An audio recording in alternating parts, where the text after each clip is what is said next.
to the U.S. Citizenship Test Prep. These are the flashcards provided by the U.S. Citizenship and Immigration Services. We're just going through them 10 at a time, hopefully breaking it down, and you can study then the ones that you feel like you need the most practice with. So what I'll do is go through, give the question, give the answer, and then if there's any discussion or clarification, I'll talk about it a little bit more. So let's get started. Here we go. Question 71. What territory did the United States buy from France in 1803? That would be the Louisiana Territory or Louisiana. Either one of those would be acceptable. It's usually called Louisiana Territory. It's the more accepted answer, but either one is fine. Name one war fought by the United States in the 1800s.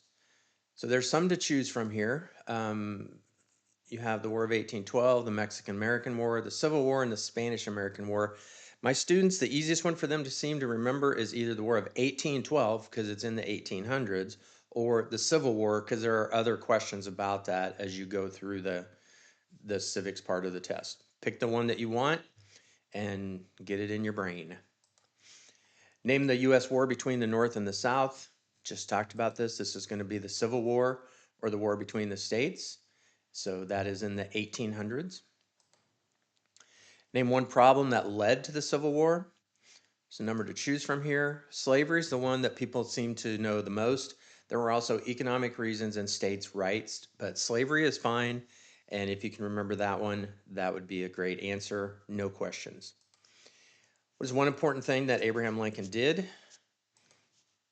Well, he freed the slaves with the Emancipation Proclamation. So freed the slaves is enough. He saved or preserved the Union. That means that the United States survived because the North won the war. And he led the United States during the Civil War. So any one of those that you want is fine. What did the Emancipation Proclamation do?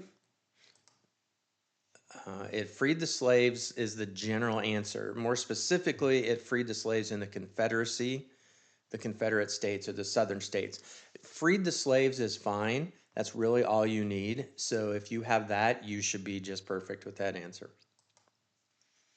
77, what did Susan B. Anthony do? She fought for women's rights specifically, but civil rights generally. So women's rights is probably the more accepted answer, but you could do either one and be fine. Name one war fought by the United States in the 1900s. Once again, a number to choose from. You can have World War I, World War II, Korean War, Vietnam, or the Persian Gulf War, or just Gulf War. Any of those are fine. They were all in the 1900s. 79, who was president during World War I? The answer is Wilson. Many of my students have trouble saying Woodrow, so I would just go with Wilson. There's only been one Wilson president, so that should be enough. If you can say it, great. If not, I just know my students struggle with that sometimes. And question 80, who was president during the Great Depression and World War II? And this is Franklin Roosevelt. Now, there are multiple Roosevelt presidents, so this one you might need to be more specific. Franklin, there was Theodore in the early 1900s, but Franklin Roosevelt was the one during World War II. So that takes us to question 80, and hopefully that'll help you get through another set.